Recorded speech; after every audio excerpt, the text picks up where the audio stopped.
மே தின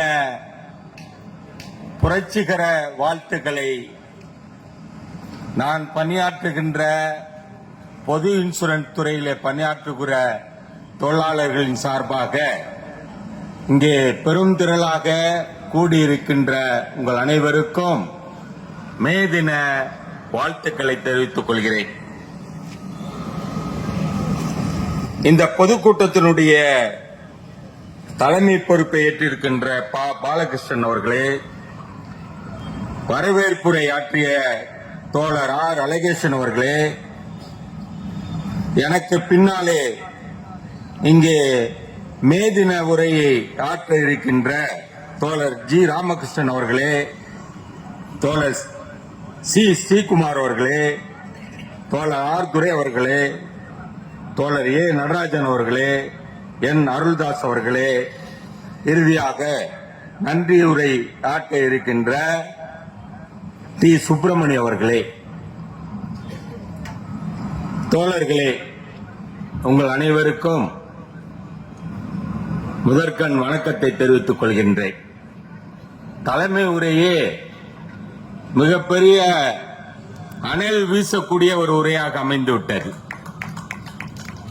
இன்றைக்கு நாட்டில் இருக்கின்ற எல்லா பிரச்சனைகளையும் குறித்து அவர் பேசினார். எல்லாம் இந்த தொழிலாளியுடைய தலையில தான் வந்து விடியும்.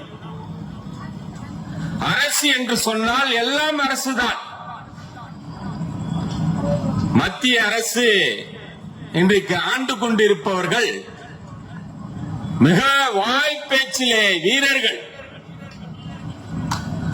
தங்களுடைய ஆட்சி வருவதற்கு அவர்கள் விலை போட்ட போது ஆண்டுக்கு 2 கோடி பேருக்கு வேலை தருவேன் என்று சொன்னார். இந்த ஆட்சி ஏழை மகனுடைய ஆட்சியாக இருக்கும் என்று சொன்னார். அப்படி இருக்கிறதா என்று நீங்கள் சற்று சிந்தித்து பார்த்தால் அப்படி இல்லை என்பதுதான் விடையாக உங்களுக்கு வரும். நாம் ஏற்றுக்கொண்டிருக்கின்ற கொள்கை என்பது left is always right, right is always wrong என்பதுதான் நாம் ஏற்றுக்கொண்டிருக்கின்ற கொள்கை. தலை நிமிர்ந்து நான் சொல்லுகிறேன், இந்த உலகத்திலே ஒரு கொடி பெரும்பான்மையான நாடுகளிலே பறந்து கொண்டிருக்கிறது என்று சொன்னால் அது இந்த செங்கொடிதான். இந்த செங்கொடிதான் உலகத்திலே பல நூற்றுக்கணக்கான நாடுகளிலே இன்றைக்கு பறந்து கொண்டிருக்கின்றது. தொழிலாளருடைய பகைத்துக் கொண்டால் எந்த ஆட்சியாக இருந்தாலும் தூக்கி எறியப்படும். அது மத்திய அரசாக இருந்தாலும் சரி, அது மாநில அரசாக இருந்தாலும் சரி. அங்கே உரிமைகள் பறிக்கப்படுகிற போது குரல் கொடுப்பவன் தொழிலாளி. இன்றைக்கு நாம் ரத்தம் சிந்தி பெற்ற உரிமைகளை ஒவ்வொரு நாளும் இழந்து கொண்டிருக்கின்றோம். சிகாகோ நகர வீதியிலே ரத்தம் சிந்திய தோழர்களே, வீர வணக்கம் வீர வணக்கம் என்று சொல்லுகிறோமே, நமக்கு உரிமைகள் என்ன தாம்பாளத்தட்டில் வைத்து கொடுக்கப்பட்டதா? இல்லை, நம்முடைய முன்னாடி தோழர்களின் ரத்தத்தினால் வாங்கப்பட்டவை. அவை பாதுகாக்கப்பட வேண்டும் என்று இன்றைக்கு போராடி கொண்டிருக்கின்றோம். இன்றைக்கு மத்திய ஆட்சியாளர்களுக்கு கண்ணை உறுத்துவது எது? இந்திய அரசியலமைப்பு சட்டத்தை பார்த்து அவர்களுக்கு கண்ணை உறுத்துகிறது. ஜனநாயகத்தை பார்த்து கண்ணை உறுத்துகிறது. அவருடைய உடனடி தேவை என்பது இந்த அரசியலமைப்பு சட்டத்தை மாற்றி அமைக்க வேண்டும் என்று கங்கணம் கட்டிக்கொண்டு ஆட்சியை நடத்தி வருகிறார்கள். நமக்கு அன்னை இந்திராவுடைய கருப்பு தினம் எமர்ஜென்சி. அந்த எமர்ஜென்சியிலே நமக்கு கிடைத்த ஒரு 2 நல்ல வாய்ப்பு என்னன்னா, அந்த பிரியாம்பிள்ல அந்த முகப்புரையில சோசியலிச ஜனநாயக மதசார்பற்ற அப்படின்னு 2 வார்த்தை வந்துருச்சு. அதுதான் இன்றைக்கு கண்ணை உறுத்துது.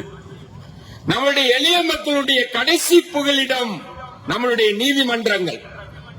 இன்றைக்கு பல தீர்ப்புகள் எப்படி ஒன்றால் வரலாம். ஆட்சியாளர்களை திருப்திப்படுத்துவதற்கு நீதிபதிகள் தீர்ப்புகள் வரலாம். ஆனாலும் இன்றைக்கு இந்தியாவே திரும்பி பார்க்கக்கூடிய தீர்ப்புகளும் வந்து கொண்டிருப்பதை நீங்கள் அறிவீர்கள். இன்றைக்கு சட்டத்துக்கு மேல இந்த நாட்டினுடைய முதல் குடிமகளே இல்லைன்னு சொல்லிட்டாங்க. சட்டத்துக்கு கீழே தான் இந்திய அரசியலமைப்பு சட்டத்தினுடைய ஆட்சிதான், மக்களுடைய ஆட்சிதான், மக்கள் தான் மேலானவர்கள். மக்களுக்கு அரசியலமைப்பு சட்டத்திற்கு மேலாக யாரும் இல்ல. இந்தியாவுடைய முதல் குடிமகளே இல்ல. இன்றைக்கு அன்றைக்கு தொடங்கி இன்றைக்கு வரை மத்திய அரசை ஆள்கிறவர்கள் இன்றைக்கு அவருடைய ஆட்சி இல்லாத பகுதிகளிலே, இல்லாத மாநிலங்களிலே இந்த கவர்னர் அண்ணா சொன்னாரு, ஆட்டுக்கு தாடியோ நாட்டுக்கு இந்த கவர்னரும் தேவையில்லைன்னு சொன்னார். இந்த கவர்னர்களை வைத்து இங்கே பல சித்து வேலைகளை இந்தியா முழுவதும் நடத்தி வருகிறார். அவர் ஒரு நாள் திடீர்னு சொல்றாரு, தமிழ்நாடுன்னு நான் கூட மாட்டேன், தமிழ்நாடுன்னு நான் சொல்ல மாட்டேன், தமிழகம் தான் நான் சொல்லுவேன். அந்த தமிழ்நாடுன்னு சொல்ல வைப்பதற்காக எத்தனை உயிர்களை, எத்தனை ரத்தங்களை சிந்திருப்போம். நம்முடைய வரிப்பணத்திலே உட்கார்ந்து கொண்டு காலையும் மதியமும் மாலையும் உன்னுடைய உணவு என்பது, நம்முடைய வரிப்பணத்திலே உட்கார்ந்து கொண்டு காலையும் மதியமும் மாலையும் உன்னுடைய உணவு என்பது எங்களுடைய வரிப்பணம். அந்த வரிப்பணத்தில் உட்கார்ந்து கொண்டு இன்றைக்கு மிகப்பெரிய எமக்கு எதிரான அரசியலமைப்பு சட்டத்துக்கு எதிராக இந்த கவர்னர் செயல்பட்டு கொண்டிருக்கிறார். அதற்கு எதிராகத்தான் இன்றைக்கு நீதிமன்றம் மிக சிறப்பான தீர்ப்பை தந்திருக்கிறது. இங்க முதல்ல சொன்னாங்க, நாம என்றைக்கு பிறப்புக்கும் எல்லா உயிருக்கும் சொன்னாங்க, யாதும் ஊரே யாவரும் கேளீர் சொன்னாங்க. எத்தனை சாதி இருக்குன்னு அவைகிட்ட கேட்கும் போது, இட்டார் பெரியோர் இடாதார் சிறியோர், இடிகுலத்தோர் இலிகுலத்தோர் சொல்றான். அவை நமக்குள்ள இன்றைக்கு சங்கங்களுக்குள்ள, நம்முடைய சங்கங்களுக்குள்ள ஏற்றத்தாழ்வுகளே இருக்கக்கூடாது. உலக தொழிலாளர்களே ஒன்று கூடுங்கள் என்று சொன்னார். இன்னைக்கு வரவேற்பூர்ல அழகேசன் சொன்னாரு, ஆண்டவர் காரல் மார்க்ஸ். நம்ம குலதெய்வமே காரல் மார்க்ஸ் தான். நம் குலதெய்வத்தை தூக்கி பிடிப்போமே, அந்த குலதெய்வமே காரல் மார்க்ஸ் தான். அந்த காரல் மார்க்ஸுடைய வழியை பின்பற்றுகிறவர்கள் தான் நாம். உரிமைகளை தட்டி கேட்போம். நம்மளுடைய கூட்டணி ஆட்சி தான் நடைபெற்று கொண்டிருக்கிறது, உங்கள் அனைவருக்கும் தெரியும். ஆனாலும் எல்லா துறைகளிலும் எல்லா தொழிலாளியும் இன்றைக்கு மிகப்பெரிய மன உளைச்சல் இருக்கா. அதிலிருந்து வெளிக்கொண்டு வர வேண்டும். உங்களுடைய வாக்குறுதிகள் நிறைவேற்றப்பட வேண்டும். அக்கறையோடு சொல்லுகிறேன் என்று சொன்னார். 2026 பல இருள் மேகங்கள் நமக்கு எதிராக சூழ்ந்து கொண்டிருக்கின்றன. அந்த சூழ்நிலையில் நீங்கள் சரியாக உங்களுடைய வாக்குறுதிகளை நிறைவேற்றி நம்மளுடைய மக்களை, எளிய மக்களுடைய நம்பிக்கையை பெற்று, நம்முடைய தொழிலாளர்களுடைய நம்பிக்கையை பெற்றால்தான் 2026 எப்பேற்பட்ட கூட்டணியாக இருந்தாலும் சரி, அது ஆளுங்கட்சியாக வர முடியும் என்கிற அக்கறையிலே நாங்கள் சொல்லுகிறோம். அதனாலே இன்றைக்கு முதல் தலைப்பாக பொதுத்துறையை பாதுகாத்திடுங்க. நானும் ஒரு மத்திய அரசு பொதுத்துறையிலே பணியாற்றக்கூடியவன். எங்களுக்கு இருக்கிற பிரச்சனை நிறைய. நான் நிரந்தர பணியாளர்களா இருந்துட்டு 1.5 லட்சம் சம்பளம் வாங்கிக்கிட்டு அதை இங்க நான் உங்களுக்கு முன்னாடி புலம்புனா அது மாதிரி ஒரு இது எதுவுமே இல்லை.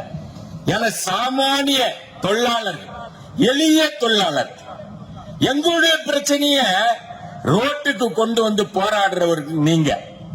நான் கூட எங்க கூட்டத்தில் கேட்பேன், அவங்க ஒரு இன்சூரன்ஸ் ஆச்சு எடுத்திருப்பாங்களா என்னன்னே தெரியல. அவங்க வந்து இன்சூரன்ஸ் துறையை தனியாருக்கு தாரை வார்க்காதே அப்படின்னு ஒரு ரிக்ஷா தொழிலாளி, ஒரு ஆட்டோ ஓட்டுநர் சொல்றானே, உங்களுக்கு உணர்வு இல்லையா என்று எங்கள் கூட்டங்களில் கேட்டிருக்கிறேன். என்றைக்காவது இந்த சாதாரண தொழிலாளர்களுக்காக நீங்கள் சிந்தித்திருக்கிறீர்களா? இன்றைக்கு நாடு முழுவதும் அத்துக்கூலிகளை அதிகமாக உருவாக்கி கொண்டிருக்கின்ற ஆட்சியாளர்களை தான் நாம் பார்க்கிறோம்.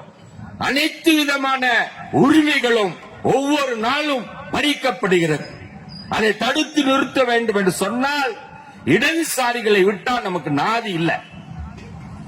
இடதுசாரிகள் அதிகாரத்தில் முழு அதிகாரத்துக்கு வரவில்லை என்று சொன்னாலும் ஓரளவுக்காச்சும் தட்டி கேட்க கூடிய அளவிலே நம்முடைய இடதுசாரிகள் இருந்தால்தான் நம்முடைய உரிமைகள் பாதுகாக்கப்படும். எனவே இதை மனதில் வைத்துக் கொள்ள வேண்டும். இங்கே வியாபாரிகள் நிறைந்த பகுதி. வியாபாரிகளையும் சாதாரண மக்களையும் சாமானிய மக்களையும் உழைக்கும் மக்களையும் நான் கேட்டுக்கொள்கிறேன், விழிப்போடு இருங்கள். 2026 நமக்கான உரிமையை தரக்கூடியவர்கள் யார்? அவர்கள் இடதுசாரிகள் எங்கே இருக்கிறார்கள்? அவர்கள் மூலமாகத்தான் நம்முடைய உரிமையை வென்றெடுக்க முடியும் என்று சீர்தூக்கி ஆராய்ந்து உங்களுடைய வாக்குகள் அளித்து ஒரு நல்லாட்சியை 2026 உருவாக்குவோம். அதை இந்த மே தினத்தில் நாம் சம்மதம் ஏற்போம் என்று சொல்லி இந்த வாய்ப்புக்கு நன்றி கூறி விடைபெறுகிறேன். நன்றி, வணக்கம்.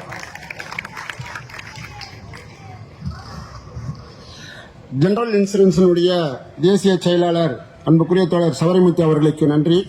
அடுத்தபடியாக அரசாங்க போக்குவரத்து ஊழியர் சங்கம் சிஐடியினுடைய தின புரட்சிகர வாழ்த்துக்களை நான் பணியாற்றுகின்ற பொது இன்சூரன்ஸ் துறையிலே பணியாற்றுகிற தொழிலாளர்களின் சார்பாக இங்கே பெரும் திரளாக கூடியிருக்கின்ற உங்கள் அனைவருக்கும் மே தின வாழ்த்துக்களை தெரிவித்துக் கொள்கிறேன். இந்த பொதுக்கூட்டத்தினுடைய தலைமை பொறுப்பை ஏற்றிருக்கின்ற பாலகிருஷ்ணன் அவர்களே, வரவேற்புரை ஆற்றிய தோழர் ஆர் அழகேசன் அவர்களே, எனக்கு பின்னாலே இங்கே மே தின உரையை ஆற்ற இருக்கின்ற தோழர் ஜி ராமகிருஷ்ணன் அவர்களே, தோழர் சி ஸ்ரீகுமார் அவர்களே, தோழர் ஆர் துரை அவர்களே, தோழர் ஏ நடராஜன் அவர்களே, என் அருள்தாஸ் அவர்களே, இறுதியாக நன்றியுரை ஆற்ற இருக்கின்ற டி சுப்பிரமணி அவர்களே, தோழர்களே, உங்கள் அனைவருக்கும் முதற்கண் வணக்கத்தை தெரிவித்துக் கொள்கின்றேன். தலைமை உரையே மிகப்பெரிய அனல் வீசக்கூடிய ஒரு உரையாக அமைந்து விட்டது. இன்றைக்கு நாட்டில் இருக்கின்ற எல்லா பிரச்சனைகளையும் குறித்து அவர் பேசினார். எல்லாம் இந்த தொழிலாளியுடைய தலையில தான் வந்து விடியும். அரசு என்று சொன்னால் எல்லாம் அரசுதான். மத்திய அரசு இன்றைக்கு ஆண்டு கொண்டிருப்பவர்கள் மிக வாய்ப்பேச்சிலே வீரர்கள். தங்களுடைய ஆட்சி வருவதற்கு அவர்கள் விதை போட்ட போது ஆண்டுக்கு 2 கோடி பேருக்கு வேலை தருவேன் என்று சொன்னார். இந்த ஆட்சி ஏழை மகனுடைய ஆட்சியாக இருக்கும் என்று சொன்னார். அப்படி இருக்கிறதா என்று நீங்கள் சற்று சிந்தித்து பார்த்தால் அப்படி இல்லை என்பதுதான் விடையாக உங்களுக்கு வரும்.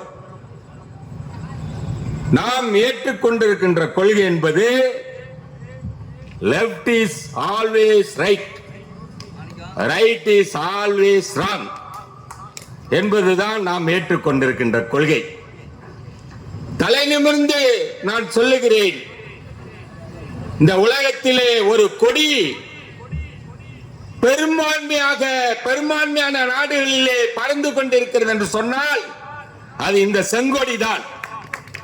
இந்த செங்கொடி தான் உலகத்திலே பல நூற்றுக்கணக்கான நாடுகளிலே இன்றைக்கு பறந்து கொண்டிருக்கின்றது. தொழிலாளருடைய பகைத்துக் கொண்டால் எந்த ஆட்சியாக இருந்தாலும் தூக்கி எறியப்படும். அது மத்திய அரசாக இருந்தாலும் சரி, அது மாநில அரசாக இருந்தாலும் சரி. அங்கே உரிமைகள் பறிக்கப்படுகிற போது குரல் கொடுப்பவன் தொழிலாளி. இன்றைக்கு நாம் ரத்தம் சிந்தி பெற்ற உரிமைகளை ஒவ்வொரு நாளும் இழந்து கொண்டிருக்கின்றோம். சிகாகோ நகர வீதியிலே ரத்தம் சிந்திய தோழர்களே, வீர வணக்கம் வீர வணக்கம் என்று சொல்லுகிறோமே, நமக்கு உரிமைகள் என்ன தாம்பாளத்தட்டில் வைத்து கொடுக்கப்பட்டதா? இல்லை, நம்முடைய முன்னோடி தோழர்களின் ரத்தத்தினால் வாங்கப்பட்டவை. அவை பாதுகாக்கப்பட வேண்டும் என்று இன்றைக்கு போராடி கொண்டிருக்கின்றோம். இன்றைக்கு மத்திய ஆட்சியாளர்களுக்கு கண்ணை உறுத்துவது எது? இந்திய அரசியலமைப்பு சட்டத்தை பார்த்து அவர்களுக்கு கண்ணை உறுத்துகிறது. ஜனநாயகத்தை பார்த்து கண்ணை உறுத்துகிறது. அவருடைய உடனடி தேவை என்பது இந்த அரசியலமைப்பு சட்டத்தை மாற்றி அமைக்க வேண்டும் என்று கங்கணம் கட்டிக்கொண்டு ஆட்சியை நடத்தி வருகிறார்கள். நமக்கு அன்னை இந்திராவுடைய கருப்பு தினம் எமர்ஜென்சி. அந்த எமர்ஜென்சியிலே நமக்கு கிடைத்த ஒரு 2 நல்ல வாய்ப்பு என்னன்னா, அந்த பிரியாம்பிள்ல, அந்த முகப்புரையில சோசியலிச ஜனநாயக மதசார்பற்ற அப்படின்னு 2 வார்த்தை வந்துருச்சு. அதுதான் இன்றைக்கு கண்ணை உறுத்துது. நம்மளுடைய எளிய மக்களுடைய கடைசி புகலிடம் நம்மளுடைய நீதிமன்றங்கள். இன்றைக்கு பல தீர்ப்புகள் எப்படி ஒன்றால் வரலாம். ஆட்சியாளர்களை திருப்திப்படுத்துவதற்கு நீதிபதிகள் தீர்ப்புகள் வரலாம். ஆனாலும் இன்றைக்கு இந்தியாவே திரும்பி பார்க்கக்கூடிய தீர்ப்புகளும் வந்து கொண்டிருப்பதை நீங்கள் அறிவீர்கள். இன்றைக்கு சட்டத்துக்கு மேல இந்த நாட்டினுடைய முதல் குடிமகளே இல்லைன்னு சொல்லிட்டாங்க. சட்டத்துக்கு கீழே தான் இந்திய அரசியலமைப்பு சட்டத்தினுடைய ஆட்சி தான், மக்களுடைய ஆட்சி தான், மக்கள் தான் மேலானவர்கள். மக்களுக்கு அரசியலமைப்பு சட்டத்திற்கு மேலாக யாரும் இல்ல. இந்தியாவுடைய முதல் குடிமகளே இல்ல. இன்றைக்கு அன்றைக்கு தொடங்கி இன்றைக்கு வரை மத்திய அரசை ஆள்கிறவர்கள் இன்றைக்கு அவருடைய ஆட்சி இல்லாத பகுதிகளிலே, இல்லாத மாநிலங்களிலே இந்த கவர்னர் அண்ணா சொன்னாரு, ஆட்டுக்கு தாடியும் நாட்டுக்கு இந்த கவர்னரும் தேவையில்லைன்னு சொன்னார். இந்த கவர்னர்களை வைத்து இங்கே பல சித்து வேலைகளை இந்தியா முழுவதும் நடத்தி வருகிறார். அவர் ஒரு நாள் திடீர்னு சொல்றாரு, தமிழ்நாடுன்னு நான் கூட மாட்டேன், தமிழ்நாடுன்னு நான் சொல்ல மாட்டேன், தமிழகம் தான் நான் சொல்லுவேன். அந்த தமிழ்நாடுன்னு சொல்ல வைப்பதற்காக எத்தனை உயிர்களை, எத்தனை ரத்தங்களை சிந்திருப்போம். நம்முடைய வரிப்பணத்திலே உட்கார்ந்து கொண்டு காலையும் மதியமும் மாலையும் உன்னுடைய உணவு என்பது, நம்முடைய வரிப்பணத்திலே உட்கார்ந்து கொண்டு காலையும் மதியமும் மாலையும் உன்னுடைய உணவு என்பது எங்களுடைய வரிப்பணம். அந்த வரிப்பணத்தில் உட்கார்ந்து கொண்டு இன்றைக்கு மிகப்பெரிய எமக்கு எதிரான அரசியலமைப்பு சட்டத்துக்கு எதிராக இந்த கவர்னர் செயல்பட்டு கொண்டிருக்கிறார். அதற்கு எதிராகத்தான் இன்றைக்கு நீதிமன்றம் மிக சிறப்பான தீர்ப்பை தந்திருக்கிறது. இங்க முதல்ல சொன்னாங்க, நாம என்றைக்கு பிறப்புக்கும் எல்லா உயிருக்கும் சொன்னாங்க, யாதும் ஊரே யாவரும் கேளீர் சொன்னாங்க. எத்தனை சாதி இருக்குன்னு அவைகிட்ட கேட்கும் போது, இட்டார் பெரியோர் இடாதார் சிறியோர், இலிகுலத்தோர் சொல்றான் அவை. நமக்குள்ள இன்றைக்கு சங்கங்களுக்குள்ள நம்முடைய சங்கங்களுக்குள்ள ஏற்றத்தாழ்வுகளே இருக்கக்கூடாது. உலக தொழிலாளர்களே ஒன்று கூடுங்கள் என்று சொன்னார். இன்னைக்கு வரவேற்பு அழகேசன் சொன்னாரு, ஆண்டவர் காரல் மார்க்ஸ். நம்ம குலதெய்வமே காரல் மார்க்ஸ் தான். நம் குலதெய்வத்தை தூக்கி பிடிப்போமே, அந்த குலதெய்வமே காரல் மார்க்ஸ் தான். அந்த காரல் மார்க்ஸுடைய வழியை பின்பற்றுகிறவர்கள் தான் நாம். உரிமைகளை தட்டி கேட்போம். நம்மளுடைய கூட்டணி ஆட்சி தான் நடைபெற்று கொண்டிருக்கிறது, உங்கள் அனைவருக்கும் தெரியும். ஆனாலும் எல்லா துறைகளிலும் எல்லா தொழிலாளியும் இன்றைக்கு மிகப்பெரிய மன உளைச்சல் இருக்கான். அதிலிருந்து வெளிக்கொண்டு வர வேண்டும். உங்களுடைய வாக்குறுதிகள் நிறைவேற்றப்பட வேண்டும். அக்கறையோர் சொல்லுகிறேன் என்று சொன்னார். 2026 பல இருள் மேகங்கள் நமக்கு எதிராக சூழ்ந்து கொண்டிருக்கின்றன. அந்த சூழ்நிலையில் நீங்கள் சரியாக உங்களுடைய வாக்குறுதிகளை நிறைவேற்றி நம்முடைய மக்களை, எளிய மக்களுடைய நம்பிக்கையை பெற்று, நம்முடைய தொழிலாளர்களுடைய நம்பிக்கையை பெற்றால்தான் 2026 எப்பேற்பட்ட கூட்டணியாக இருந்தாலும் சரி, அது ஆளுங்கட்சியாக வர முடியும் என்கிற அக்கறையிலே நாங்கள் சொல்லுகிறோம். அதனாலே இன்றைக்கு முதல் தலைப்பாக பொதுத்துறையை பாதுகாத்திடுங்கள். நானும் ஒரு மத்திய அரசு பொதுத்துறையிலே பணியாற்றக்கூடியவன். எங்களுக்கு இருக்கிற பிரச்சனை நிறைய. நான் நிரந்தர பணியாளர்களா இருந்துட்டு 1.5 லட்சம் சம்பளம் வாங்கிக்கிட்டு அதை இங்க நான் உங்களுக்கு முன்னாடி புலம்புனா அது மாதிரி ஒரு இதே எதுவுமே இல்லை. ஏன்னா சாமானிய தொழிலாளர்கள், எளிய தொழிலாளர், எங்களுடைய பிரச்சனைய ரோட்டுக்கு கொண்டு வந்து போராடுறவர்கள் நீங்க. நான் கூட எங்க கூட்டத்தில் கேட்பேன், அவங்க ஒரு இன்சூரன்ஸ் ஆச்சும் எடுத்திருப்பாங்களா என்னன்னே தெரியல. அவங்க இன்சூரன்ஸ் துறையை தனியாருக்கு தாரை வார்க்காதே அப்படின்னு ஒரு ரிக்ஷா தொழிலாளி, ஒரு ஆட்டோ ஓட்டுநர் சொல்றானே, உங்களுக்கு உணர்வு இல்லையா என்று எங்கள் கூட்டங்களில் கேட்டிருக்கிறேன். என்றைக்காவது இந்த சாதாரண தொழிலாளர்களுக்காக நீங்கள் சிந்தித்திருக்கிறீர்களா?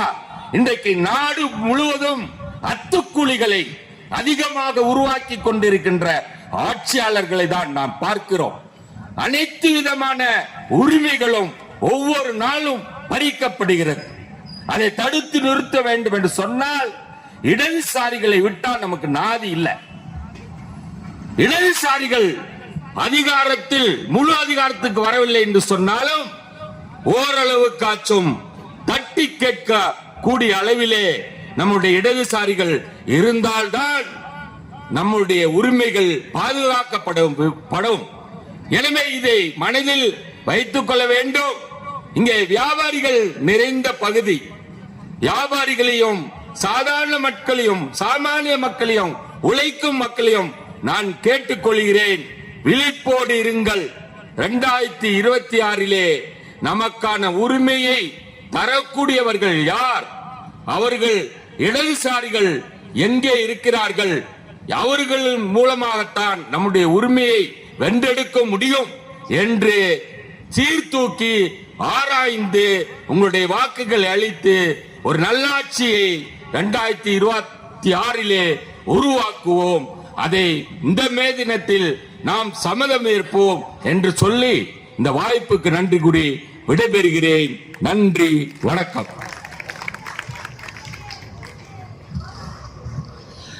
ஜெனரல் இன்சூரன்ஸினுடைய தேசிய செயலாளர் அன்புக்குரிய தோழர் சவரிமுத்து அவர்களுக்கு நன்றி.